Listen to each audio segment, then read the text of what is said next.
केजरीवाल सरकार की शराब नीति पर नियंत्रक एवं महालेखा परीक्षक अर्थात कैग की रिपोर्ट आम आदमी पार्टी को कटघरे में खड़ा करने वाली ही नहीं बल्कि उसे बेनकाब करने वाली भी है।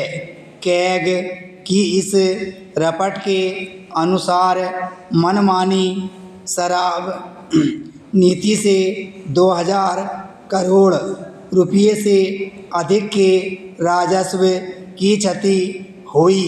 कैग ने केवल यही नहीं बताया है कि शराब नीति को मनमाने तरीके से तैयार और क्रियान्वित किया गया, बल्कि इस पर भी प्रकाश डाला है कि कैसे नियमों का उल्लंघन कर कुछ लोगों को अनुचित लाभ पहुंचाया गया और उसके चलते कहाँ कितना घाटा हुआ।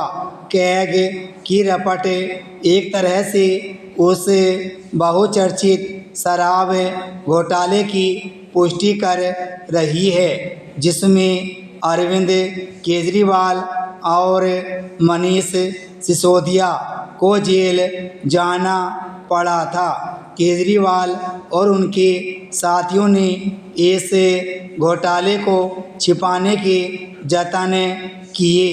इसका पता इससे चलता है कि कैग ने शराब नीति पर अपनी रिपोर्ट मार्च 2024 में ही सौंप दी थी, लेकिन उसे विधानसभा में पेश करने से इनकार किया गया।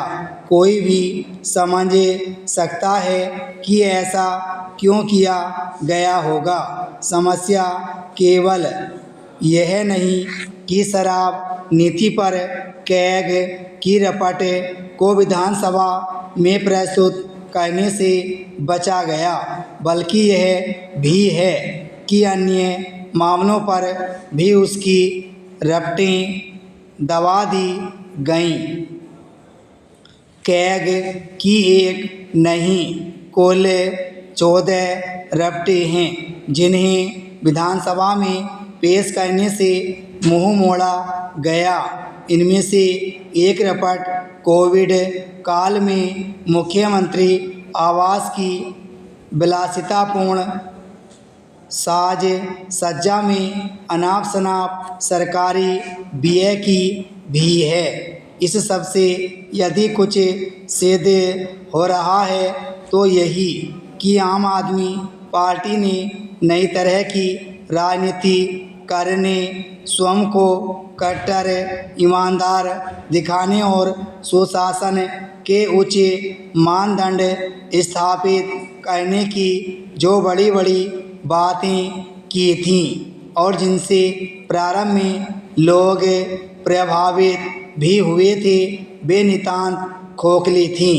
अब यह और अधिक आसानी से समझा जा सकता है कि पिछले 2 दिनों से दिल्ली विधानसभा में आम आदमी पार्टी के विधायक हंगामा क्यों करने में लगे हुए हैं। चूँकि यह हंगामा सतही और निरर्थक मुद्दों पर किया जा रहा, इसलिए यह अनुमान लगाना कठिन नहीं कि उसका एकमात्र उद्देश्य जनता का ध्यान भटकाना है।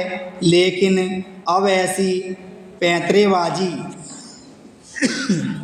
चलने वाली नहीं।